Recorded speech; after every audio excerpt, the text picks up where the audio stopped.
I walked into 3 homes in Flower Mound recently. All were just over $1 million and similar in size. But in under a minute, I already knew which one the buyers were going to be fighting over. The other 2, well, they got it wrong. And we're going to show you what they got wrong and how so many sellers are doing this right now without even knowing it. If you're planning to sell in the next year right here in Flower Mound or close by, you can set yourself up to sell for more money in less time by knowing what creates buyer demand. What separated these 3 homes could be the difference between multiple offers on your home or it's sitting for months. We'll be reviewing each home on the same 4 things: location, curb appeal, what's inside, and how it all adds up in value. We're Bret and Molly Chance, and thanks for clicking on this video. If you learned anything new today, hit that like button and get subscribed to the channel. And if you'd like to work with our team, we're very active right here in Flower Mound and the surrounding suburbs. You can book a call at the link below. And stick around, because near the end, we're going to give you a simple way to know exactly where your home stands before you ever go on the market. And here's exactly what we're looking at on each home. Location, is it on a premium lot? And does the house actually live up to it? Curb appeal, what's the very first thing a buyer sees? What's inside? Does it feel finished and updated, or does it feel like a project? Value, does the price match what you're actually getting? Let's start with home number 1. It sits right on a golf course, and that's a real plus. The buyers love the view. But a golf course lot only helps if the house matches the premium location. And this one doesn't quite get there yet. The windows are still original. That's one of the first things buyers notice even before they walk through the door. It looks tired.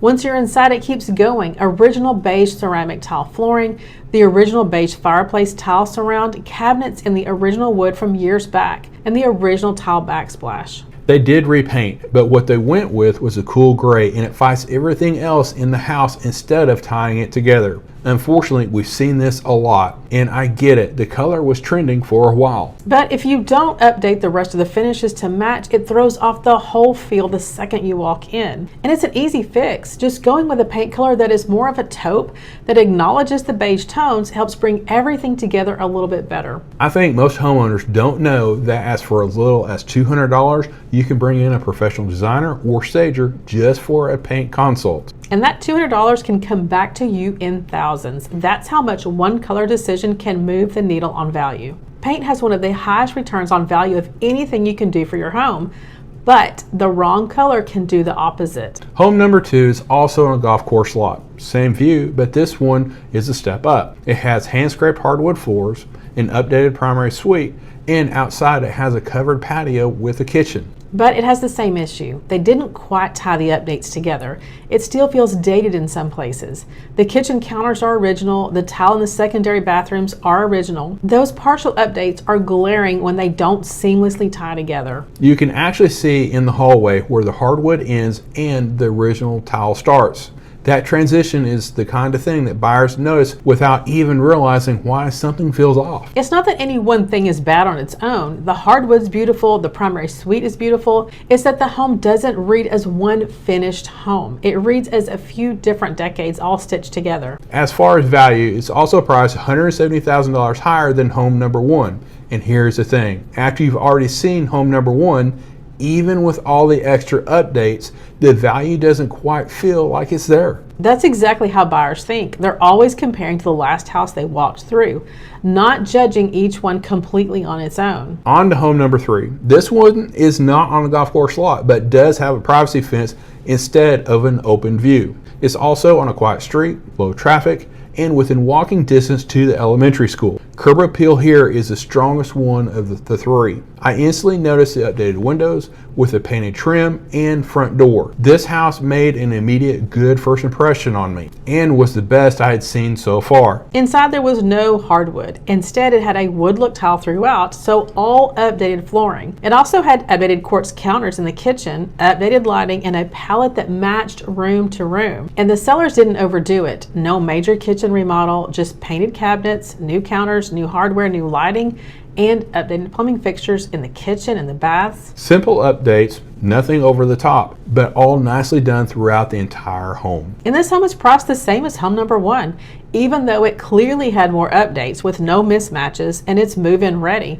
No projects are waiting on the buyer. Today's home buyer is not looking for a fixer-upper. All 3 homes had a pool. and they all three had 3-car garages. At this price point, buyers expect those things already. The question is, does it pull you in? A home can check every box, pull the right number of bedrooms, the right number of garage spaces, and still not get a strong offer if it doesn't grab a buyer emotionally. When it does grab them, that's when the strongest offers come in because they don't want to lose it. So if we had to bet on which one of these 3 homes will pull the most demand and potentially multiple offers, it's home number 3. And here's what they got right. They didn't put all their money into one major renovation in one room.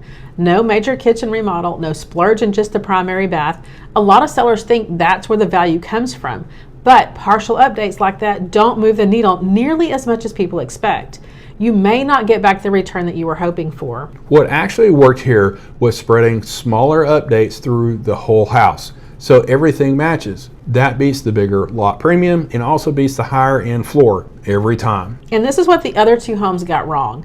Had they done a better job at seamlessly integrating their partial updates, they would have put themselves in a much better position to get sold and for a higher price. They could have created the kind of buyer demand that brings top dollar on a home in any kind of market. Here's something we'll tell you straight.